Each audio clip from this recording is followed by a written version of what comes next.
Isaiah 6, 1-8. In the year that King Uzziah died, I saw the Lord seated on a throne, high and exalted, and the train of his robe filled the temple.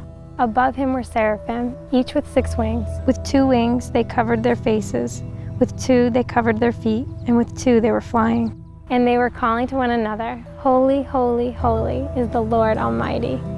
The whole earth is full of his glory.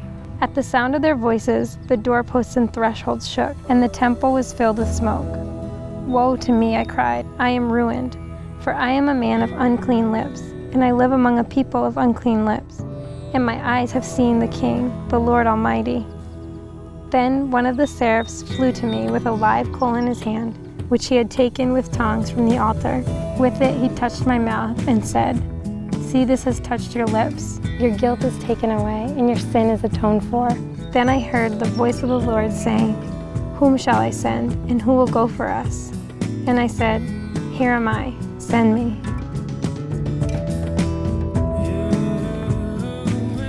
Growing up, I had a really tough time in school. I did tests for dyslexia and ADD, and all of that. I was failing in 3rd grade, and I just couldn't learn the way that everybody else in my class learned. I saw a lot of frustration in teachers as they were trying to teach me these concepts, and I saw frustration in my parents.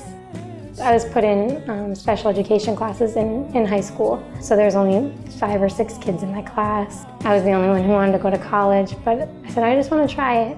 And my English teacher said, no, like, why don't you try a trade? I was, of course, crying, and I'm like, my teacher told me I can't do this. My dad really pushed me just to try it and go for it. So I applied and was denied everywhere. I'm not worthy of going to school. Like, I can't do that.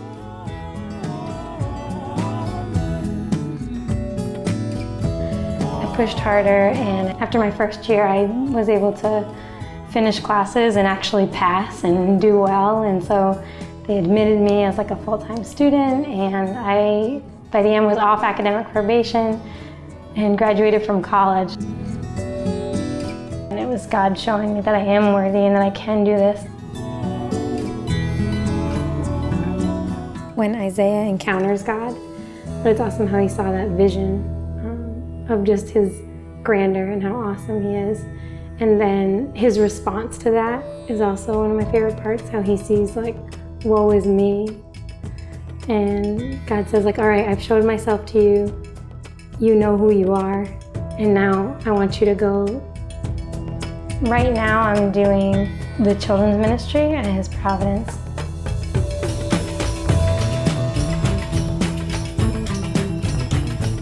We have foster kids in our church body, and I just try to connect with them and show them love in a different way.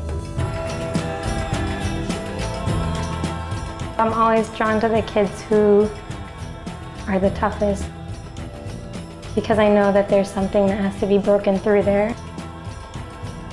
They want that same attention. If not, they want it 10 times more. They want that love.